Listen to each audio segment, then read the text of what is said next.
Herkese merhabalar, iyi günler. 4. Kadın ve Adalet Zirvesi'ne hoş geldiniz. Ben doçent doktor Ekmel Geçer. Yanımda çok kıymetli bir misafirim var İngiltere'den, Wales'den. Profesör Gary Bant ile konuşacağız. Ben hemen İngilizceye geçeceğim. Yani İngilizce biz söyleşimizi devam ettireceğiz. Ancak sadece şunu hatırlatmak isterim. Translate yani tercüme butonumuz olacak. Siz tercüme butonuna bastığınızda yine konuşmayı Türkçe olarak dinleyebilirsiniz. Tabii arzu ederseniz İngilizce'de devam edebilirsiniz ama simultane tercümemiz olacak. Çok teşekkür ederim tekrar katılımınız için. So, Gary, hello, Gary. Okay, so we are now on the screen of the 4th International Justice and Women Conference. I'm very happy to be here. I'm really honored to be invited by the organization committee. And I know that there are really fantastic speakers around, and you know they have already started. And the president also gave his speech about women justice and digitalization, etc. And it was a fantastic one as well. And I'm really now we have Gary Bant with us, Professor Gary Bant with us. Gary, am I correct? Am I pronouncing your surname correctly? Is it Bant or Bunt? Which is it? First one is best. Bant. Okay, thank you. So we have Gary Bant with us from Wales University. Gary is quite famous person actually, and he is very famous for his studies about Islam and digitalization and religious representation on digital platforms. So Gary is, as I said, is an expert in Islamic studies at the University of Wales. And he has been conducting research on Islam, Muslims, and the internet since 1997, which actually we really even didn't know about that much internet. And this has focused on contemporary, I mean, his studies focused on contemporary Islam, Muslims, and the internet. This work has reached beyond a multidisciplinary and interdisciplinary academic audience towards engagement with governmental sectors, policymakers, media, and Muslim communities in the UK and abroad. It has acquired a general audience through being presented in public lectures and via internet broadcast and print media in the UK and abroad. So Gary will today be talking about Islam, Muslims, and digital wars. And as I said, how Muslims, I'm quite incorrect, Gary, sorry for this, but he will be talking about the Muslim performance on digital platforms and digitalization of Islam as a religion. So the stage is yours, Gary. Please welcome. Thank you very much. Pleasure. And I'm going to share the screen now, but I cannot share the screen. I've got a notice up saying host disabled participant screen. You need to. Right. Can you retry it, Gary? Okay, I think we're there now. Let me just press a few buttons and hold on a minute.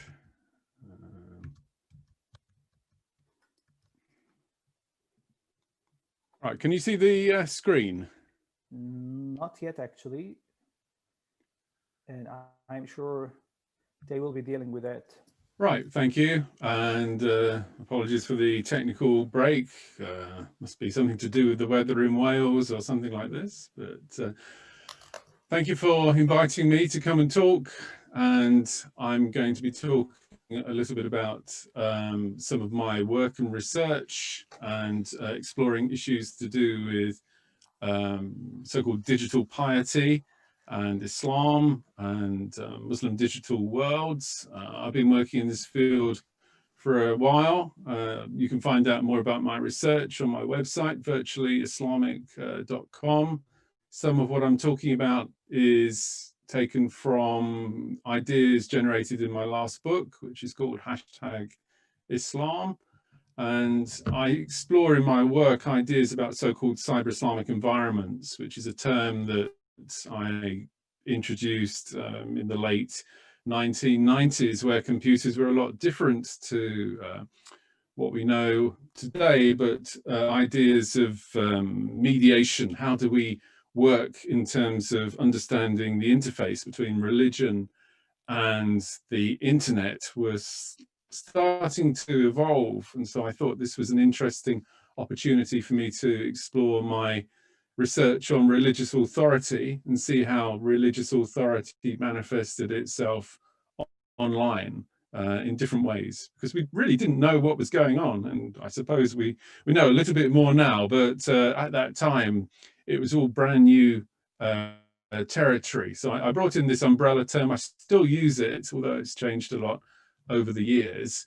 One of the things I do in terms of methodology, without going too much into it, I do a lot of snapshots of websites and social media and other online materials. I've got a big archive of online phenomena going back 25 plus years. And this is focused on religious expression and networking, but also when a big event occurs, I'm quite often have recorded online pronouncements and ideas as they've presented themselves on the internet. It's become increasingly difficult. Of course, when I started this work, there weren't very many websites out there. I could squeeze them all onto a couple of pages on a website, my own website. But now, of course, that would be an impossible task. Everything to do with Islam covers millions of pages, but we try to capture what we can. In terms of cyber Islamic environments, this can involve a whole heap of different concepts and areas, not all of which I can explore today, but they include things to do with politics and activism, Islamic expression in different ways, ideas of leadership and religious authority. How do leaders and so-called authorities present themselves online? Is it an effective medium for them? What kind of messages do they present? And is it different to the offline messages? Religious sources too, ideas about how do you mediate something like the Quran or other Islamic sources on the internet. What's the impact when you have materials of recitation, or if you have different texts or translations, what's the impact of that on people in terms of religiosity, their own religious identity? What new ideas come in from them exploring these themes online? And then, of course, there are ideas about how these ideas circulate through different networks. And within the networks, you find a great deal of Muslim diversity. Something I'm always talking to my students about is Islam not being a monolith, but being incredibly diverse, complex, with all of these different areas and themes to explore. So cyber Islamic environments, I use that term to explore a lot of those themes.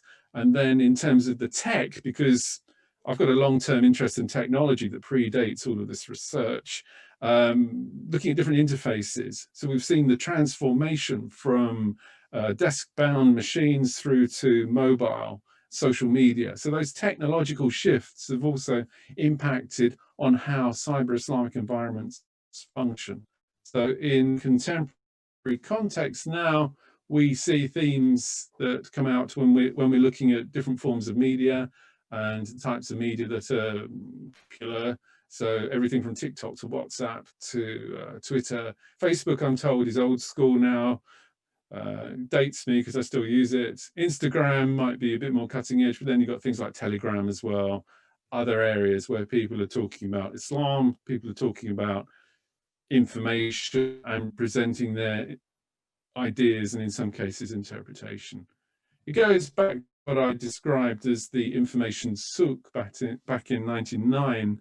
Of course, this is like a marketplace. The idea that we have a marketplace and people shop around for different ideas, and they look for ideas and advice and opinions that might fit their own worldviews or their own particular circumstances. So that shopping around is really important because it's got its own dynamics.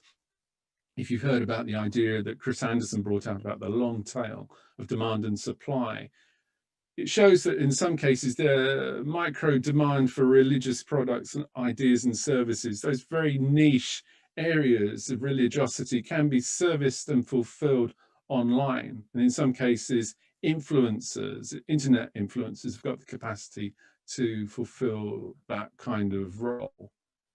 So types of research questions that we can look at, among the many questions, there's never a dull moment in this area because there's always something happening, but research questions.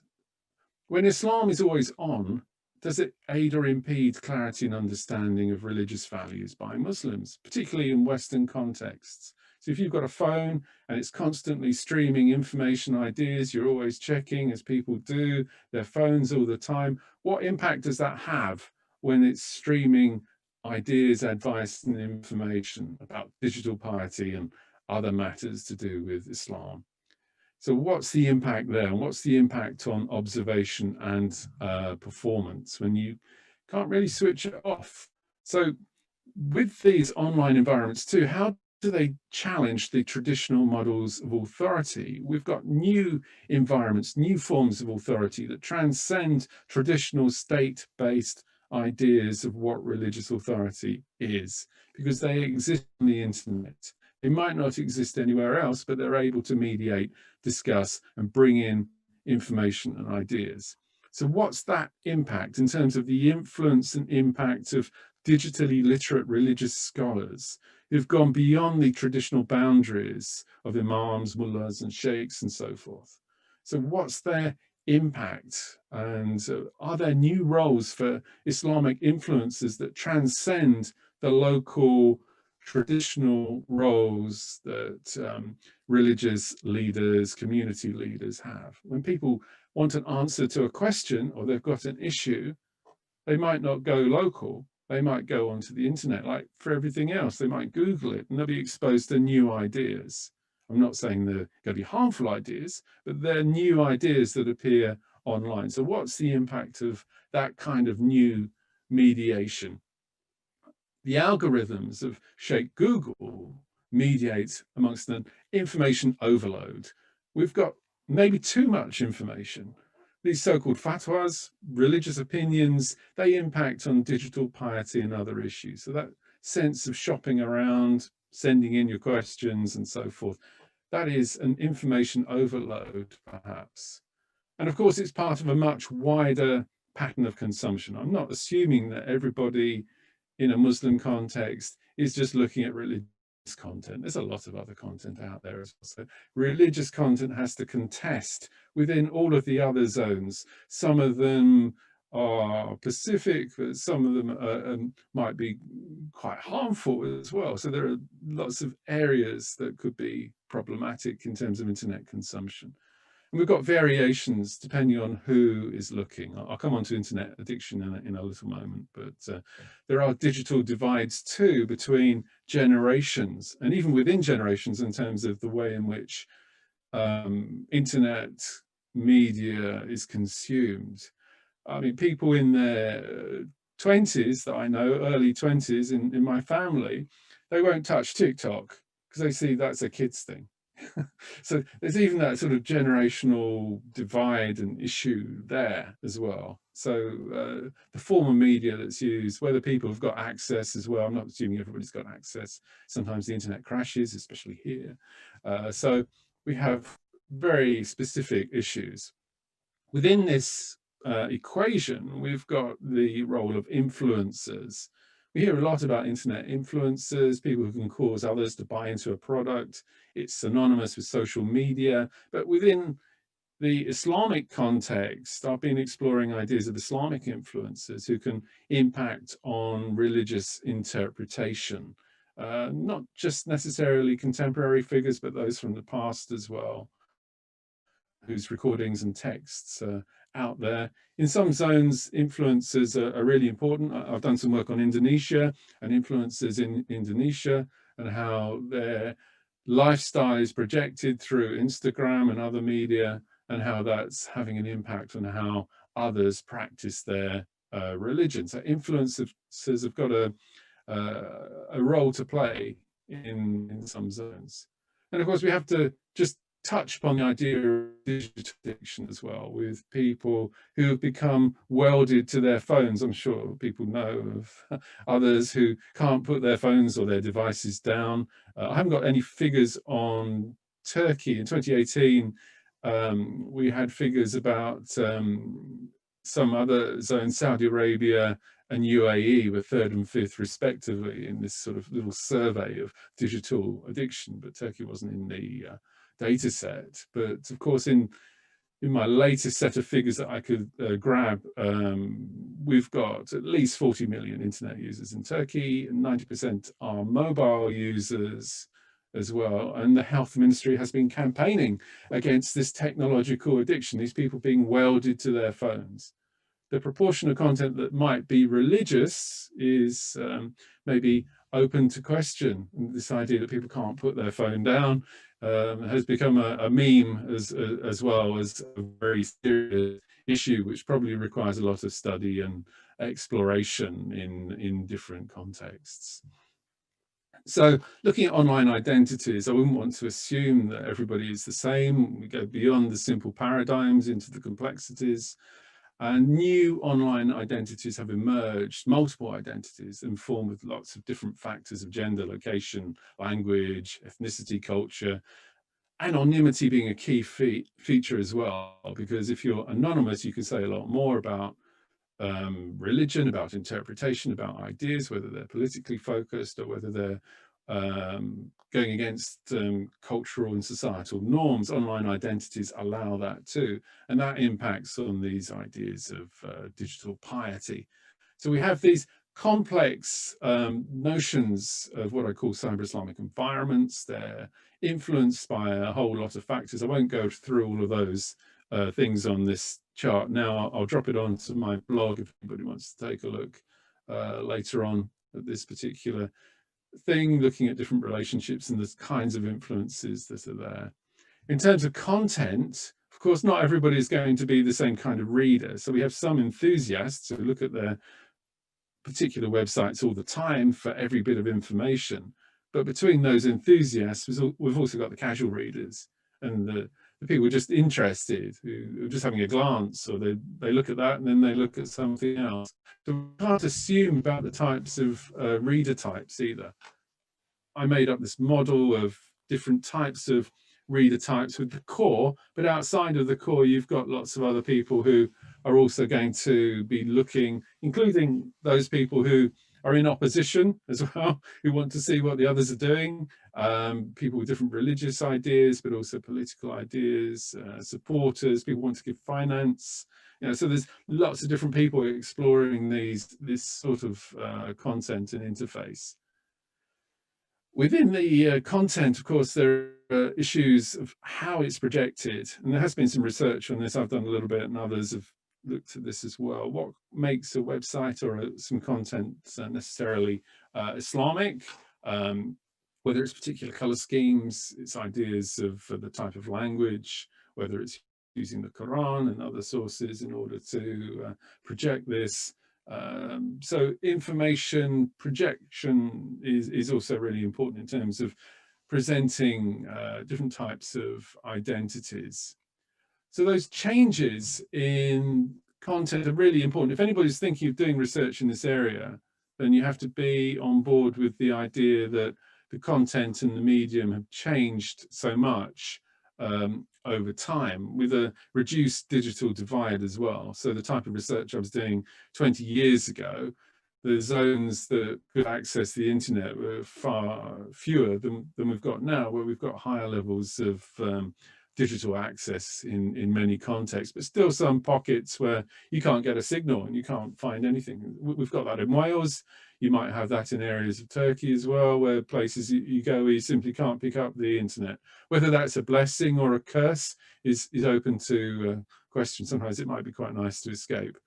But anyway, the transformations too, again, when talking to students and others, it's quite funny trying to explain to them what the computers were some years ago. I'm not suggesting that everybody might be familiar with the ticker tape, but we've seen an evolution in terms of the types of devices and computers that have been used over time. And I won't go into which one is which here, but there are some familiar old apples here amongst others. That evolution of devices is really important because it's impacted on how people have approached this idea of digital piety over time, because the content has changed. It's gone from being text only, for example, to being on a web browser, being available only on a desktop computer, through to being available on the phone, and all of those points in between. So with that too, the type of information that's conveyed has changed, going from very low graphics through to multimedia and video.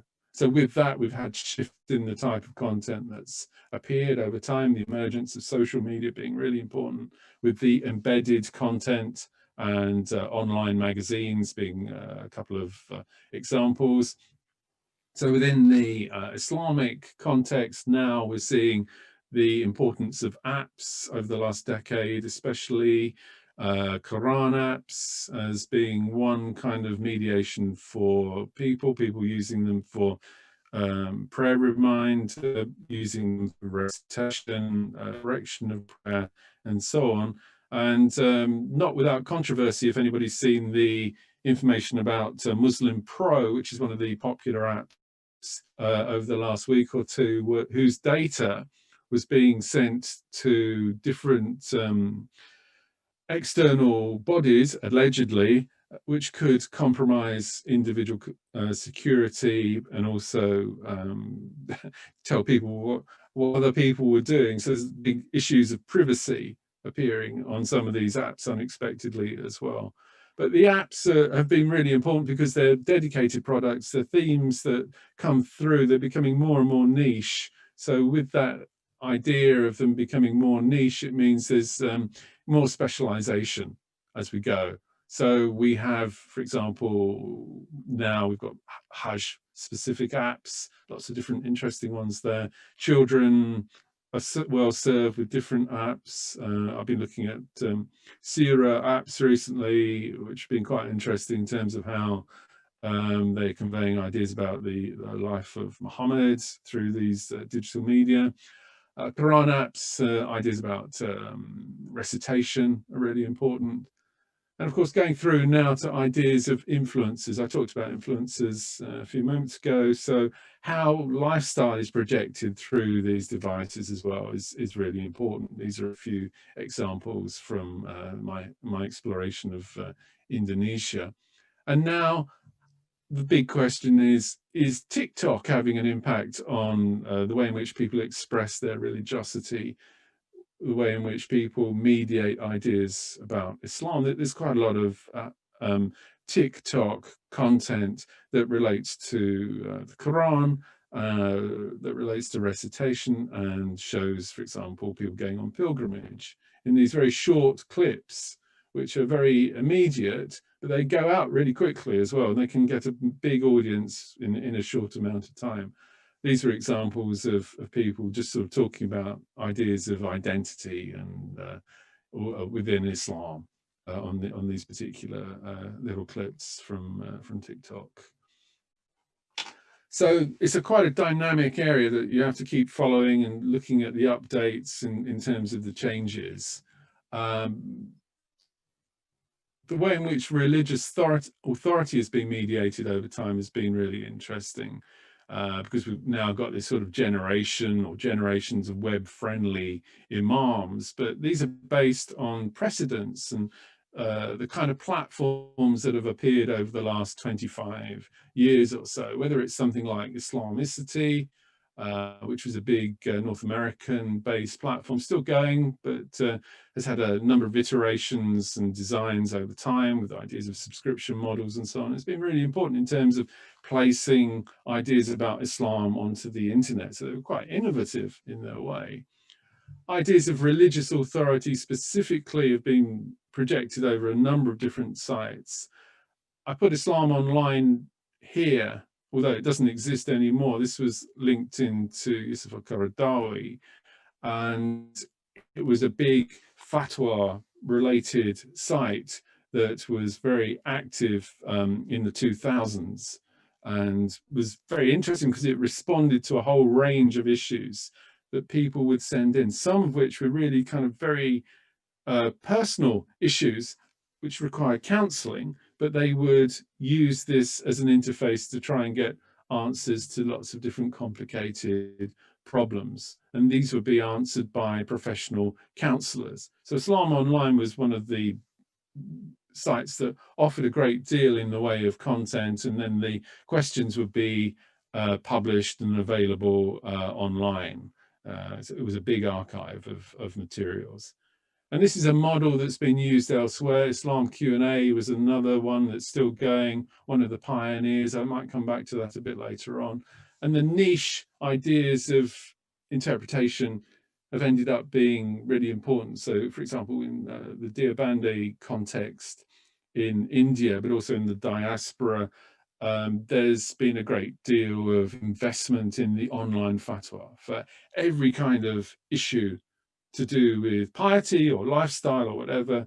Here we have a dedicated resource with people being employed to answer questions, people who are religiously trained, who can answer questions to their audiences. And it's having a big impact with searchable databases as well. From all sorts of different, it's a model that's been adopted in many different contexts. So in Iran, it's a really popular model where people can send in their questions and get lots of online updates, online advice in different ways. And of course, in Turkey too, there are many resources that are available that are from official panels, which can provide religious advice, religious opinions, and they have that immediacy, that sort of sense of being presented in a very quick way in response to particular issues and concerns. So they become like a go-to resource for individuals seeking knowledge, opinion, advice, and so forth. So the way in which the web is sort of integrated into the ways in which scholars and authorities are presenting their information is really significant. We're seeing that increased integration over time as well. So the evolution of this has been the idea of the virtual fatwa service that has appeared, launched in 2019.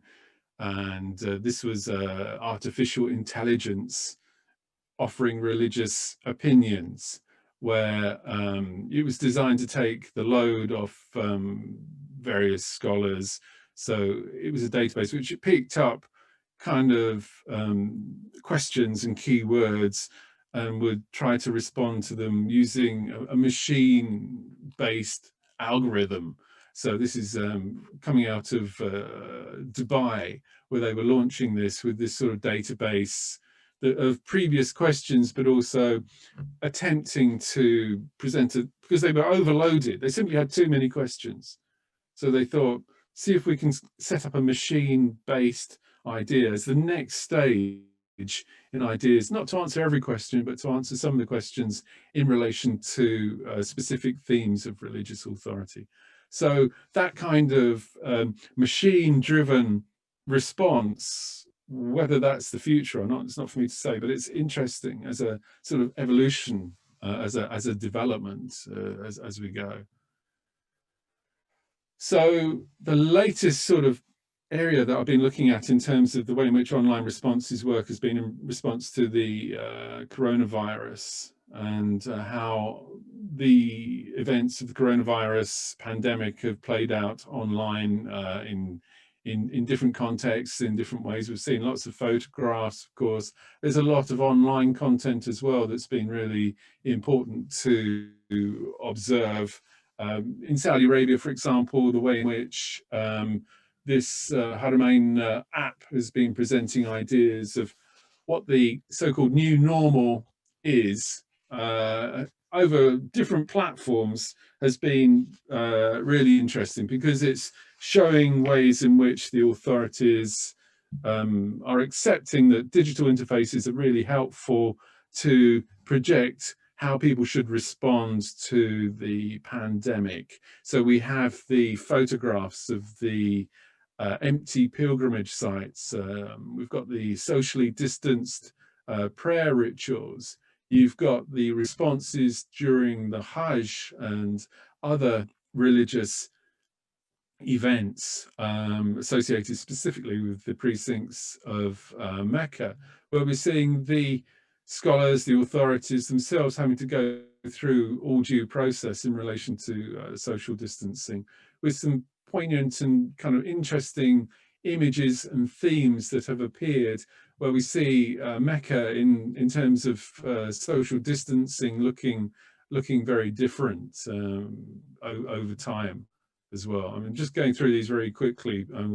If I had more time, I'd explore them in more detail, but they're quite dramatic, some of the images that have appeared within this context. And again, it's this idea of a projection of religious authority that's coming out of Saudi Arabia.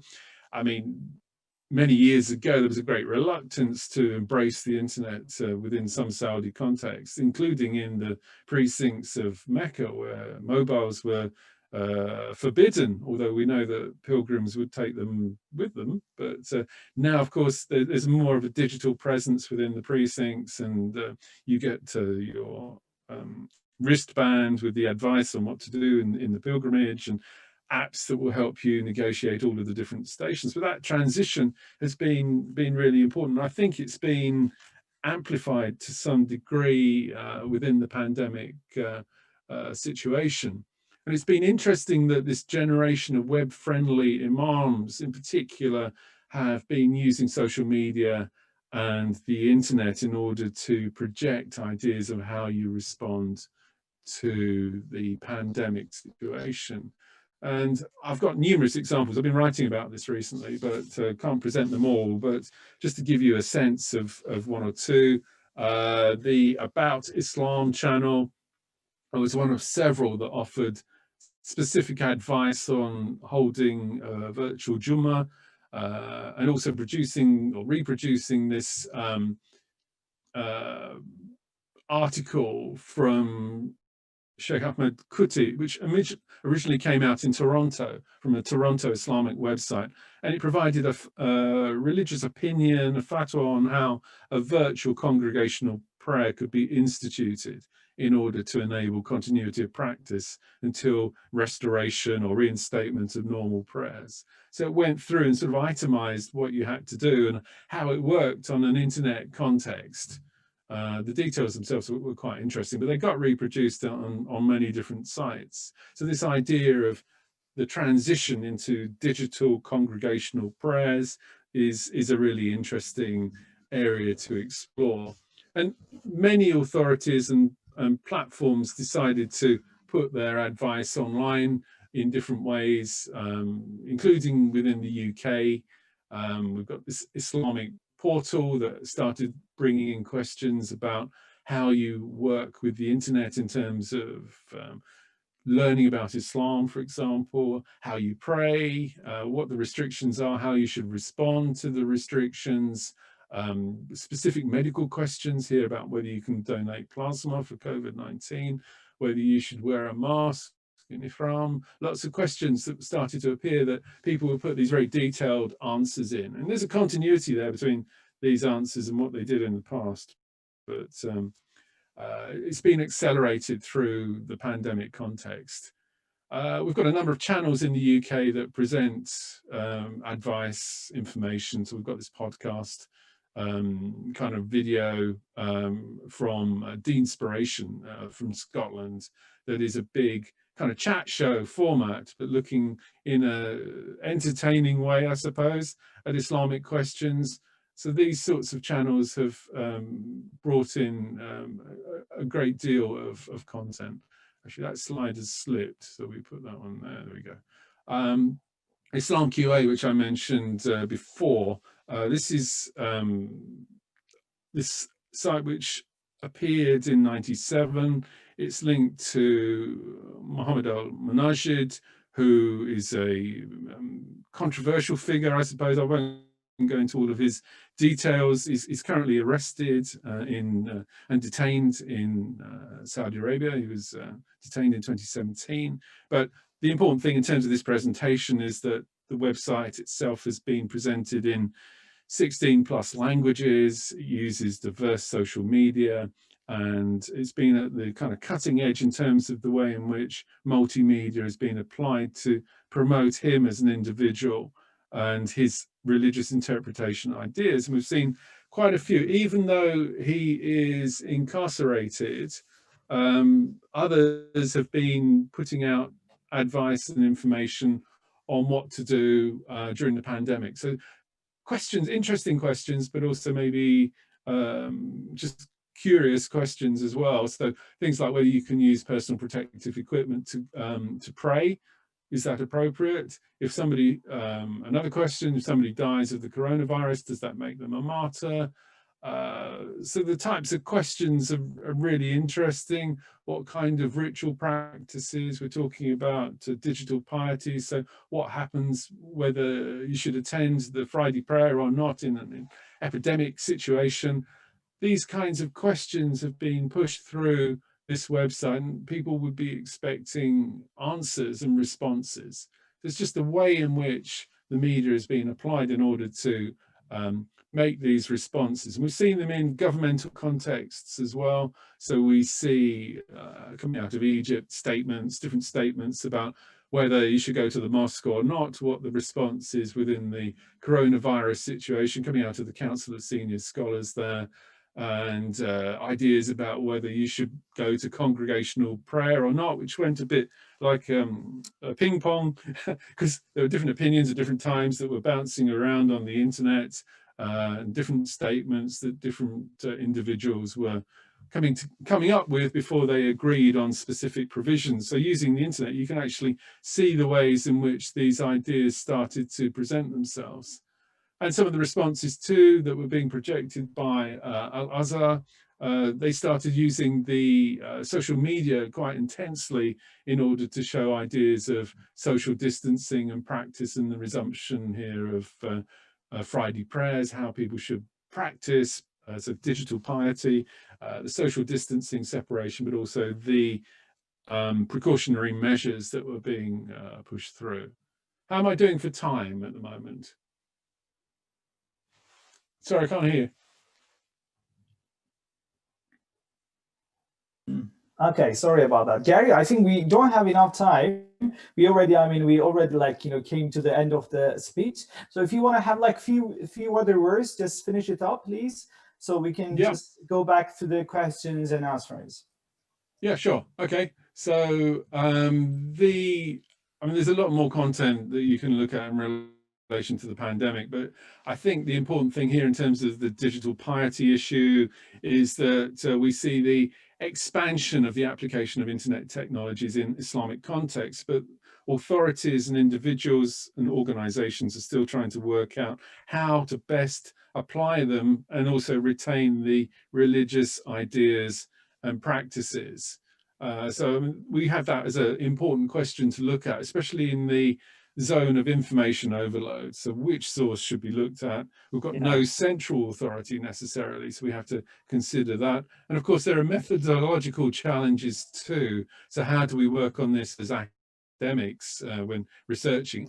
How do we use these materials to come up with something that's hopefully sensible, especially when relationships between individuals and their devices are increasing? We're seeing an intensification. If that is possible, there's more people spending more time online. So we have to work out that, not just in terms of the global trends and the big snapshots that I'm looking at now, but also in terms of the individuals working on research in their own zones. For example, the type of research you could do in Turkey on this would be really interesting.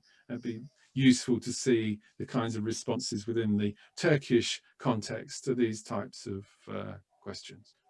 All right. Okay, so thank you. Thanks for listening to that bit. Thank you very much. It was really fantastic, and it was very inspiring speech. Thank you. And we have few questions from the audience, not many, but few. And I will also be asking you some questions if you allow me to do so. Okay. The first is that, so we talked about digital piety, and I wonder if it is something related to, why people are sharing their how we say worships, the ibadah, in the mosques with the other people, and why, for instance, people are going to the Kaaba and they are having selfies and sharing online. Is it something to do with their concerns? They want to really show something, or is it something about religiosity and piety on digital world? What do you think, sir? Well, I think one thing there's less separation between digital and other activities. Everything now is integrated. In the past, if you wanted to go on the internet, you would go to your desktop, you turn it on, you'd wait a long time. It would take a long time to get online. but now we've got that instantaneous impact. So I think that that sort of recognition that people just record everything, you know, Just record it. And so yeah. they don't see necessarily that whether it's right or wrong, that there should be a barrier between when they're photographing or filming their religious activities and then everything else, because it's just a sort of natural lifestyle, I suppose. Can we call it like, selfization of religious practices on digital world or something?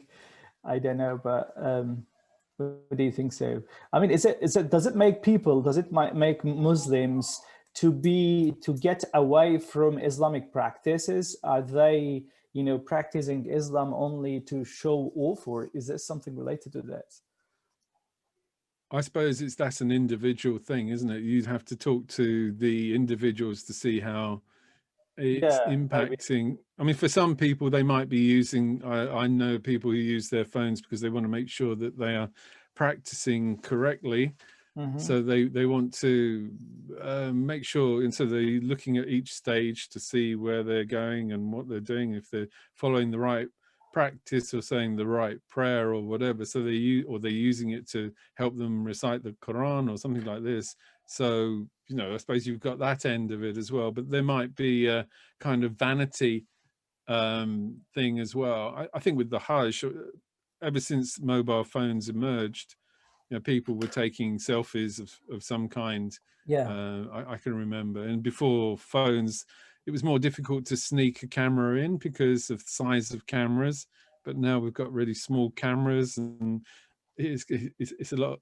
It became a lot easier, and now it's almost become part of the ritual. Even though there's been a lot of talk that it shouldn't be allowed, because not only is it I mean, it might disturb other people if they think that they're being photographed. They might not want to be photographed. All right, thank you. So I will leave my questions behind, and we have 3 questions from the audience. The first thing is that one of the audience told me, I mean, I asked the question, do you think that, I mean, this question is directly to you, Gary, do you think that conservative or religious people are less active on digital media and social media comparing with not like secular people or non-religious people?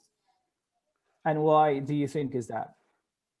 I'm not sure now, because I mean, I suppose it depends which group you're looking at. In terms of UK, especially, some of the groups that were reluctant to go online, like Tablighi Jamaat, who said they shouldn't have anything to do with the internet, and they then realized that they were being ignored because people were simply going somewhere else. So it was the recognition that they, even if they weren't very keen, they thought it was important because it was good for their profile, or they would lose out when people were trying to get information or knowledge. So I suppose it depends how they go about it as well. So whether they're streaming all the time, but I think depends on how you define conservative as well. But increasingly, like very traditional platforms are putting materials out, and you see a lot of performative ritual and films and YouTube clips coming out from people who might not have done this 10 years ago, but they realize that, especially for religious groups that are quite dispersed, where there are people in different continents and in different locations, they find that this is something that brings them all together, because they can observe each other and what they're doing over big geographical distances within a sort of globalizing context. Shall I contribute to that question as well? I mean, on the contrary, I think that also, like, if they are meaning like conservative people with religious people, like, I don't think that religious people, especially, or conservative people, are really having less performance than the others. On the other hand, on the contrary, they are on social media, they are on digital platforms, and I think they are finding digitalization or digital platforms as a way of making their voice heard, and as a way of exit from their conservative societies, maybe. And therefore, I don't think that conservative people are less active on social media, but on the contrary, they are doing quite well, actually. I mean, at least in the Turkish context, I can say that. I mean, conservative and religious people are really very well on social media, maybe. And would you like to say something else about Yeah, this? I was just going to say, yeah, I agree. And also, don't forget that there's a financial bottom line to this as well, because all of these media can be used to acquire funding as well. Sure. So some of those question and answer sites have got direct links to pay in money, even credit cards, with all of the issues about credit cards being haram in some contexts. They'll still put the details of MasterCard and Visa on the website. So the funding is kind of really important. Yeah, yeah.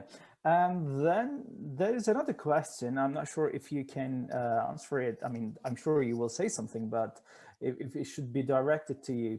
It says that there is an anti-Islam propaganda on digital platforms. And do you think if there is? And if there is, if it is yes, then how should we struggle against it? I mean, the anti-Islamic propaganda on digital platforms.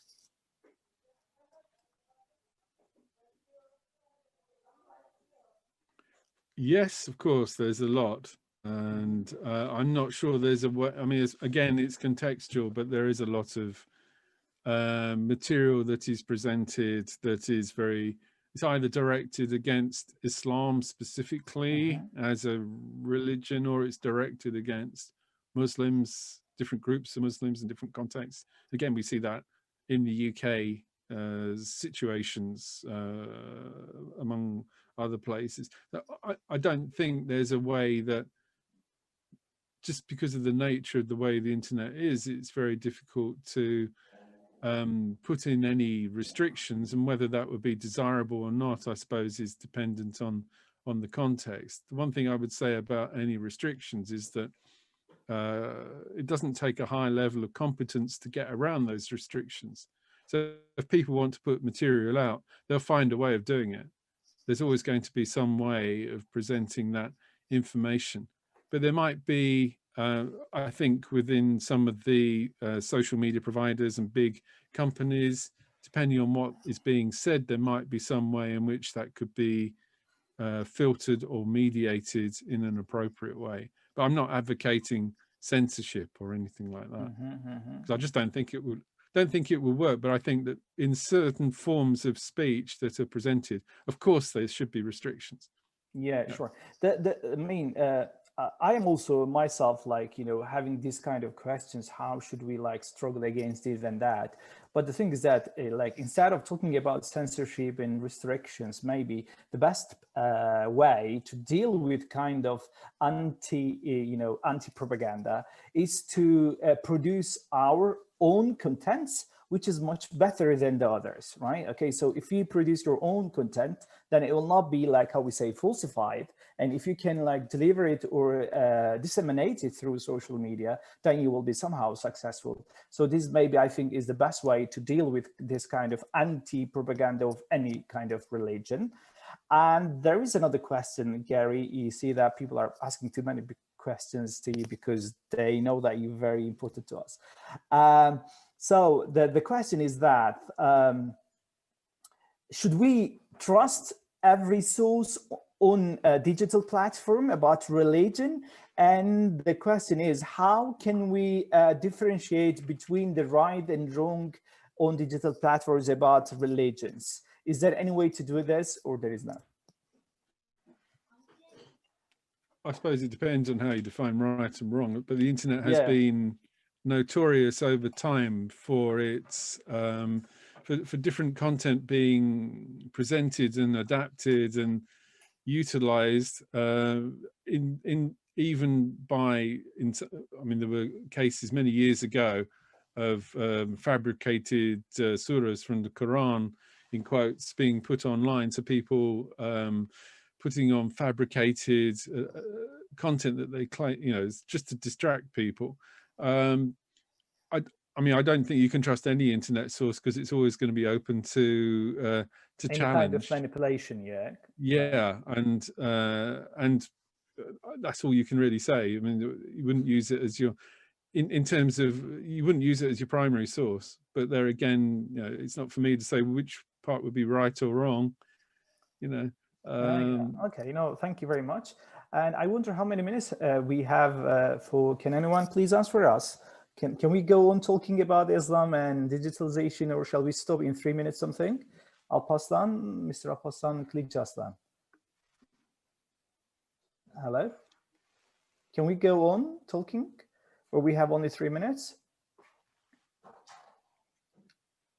Is there anyone to answer us there? Okay.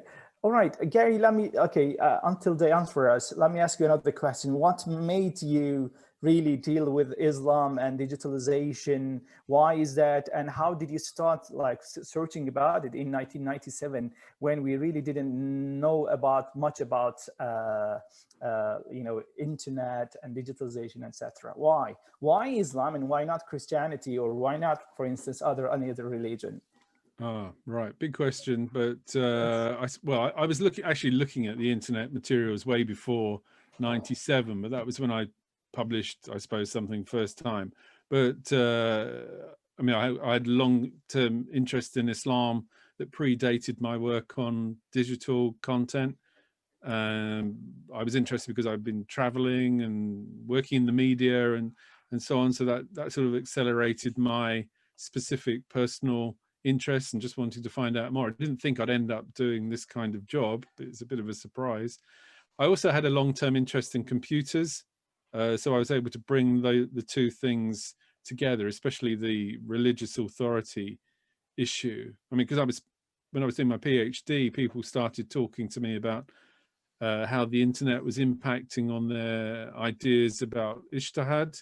And so they were saying, well, you know, I'm talking to a scholar in another continent and we're sending emails to one another. And I thought that was quite interesting and potential game changer, really, because of its immediacy. And so it was from those ideas. Then I realized that nobody was actually looking at this properly. And I'm not saying I'm doing it properly, but I tried to figure out a way to kind of capture some of what's going on, which is what I've been doing in my books ever since. I'm not able to drill down on everything, but I've tried to find a way of just capture the events and what's happening and the kinds of trends that have taken place in different contexts. So with the different books, I've been looking at some of those trends in more detail. Depends on which book, but you know, try to just keep an idea of how the media has changed and also how approaches to Islam and Muslims have changed online. All right, thank you. Thank you That's a very short much. answer. Yeah, no, thank you very much. It's already a very clarified one. And there's another question, is that while we are talking about social media and digitalization, we usually talk about the, how we say, negative ways or negative parts or negative features of that digitalization and internet. But instead of that, can we say that social media and digitalization can somehow help us to be a better person, or to spiritually to, like, you know, develop ourselves or improve ourselves and to have a sense of self-realization or in self-confidence? Can we use social media in this way as well? I suppose, yeah, it's down to the user, isn't it? In terms of how the social media can be good or bad. You know, it depends on what they do with people do with it. So somebody might find it a positive thing to reinforce ideas of spirituality and so forth, to give them a connection with different kinds of sources. And people like it for lots of different reasons. They might want to listen to a recitation from a place they've never heard one from before, you know, or a different style or something like this.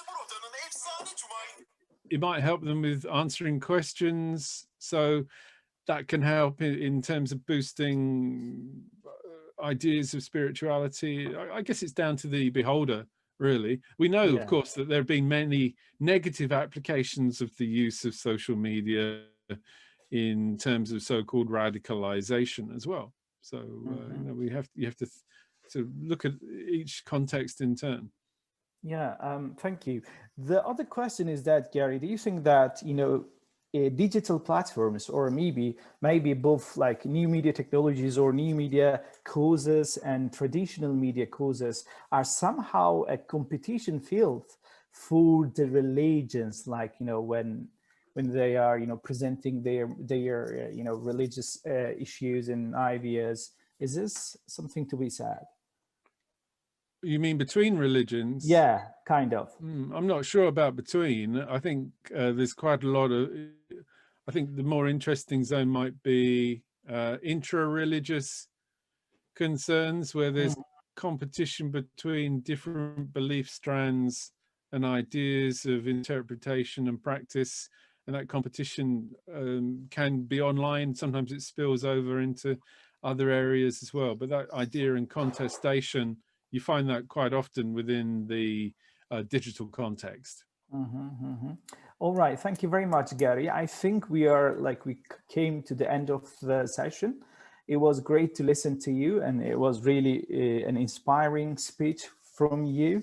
And I'm sure Turkish audience from now on will know more about you and about Islam and digitalization.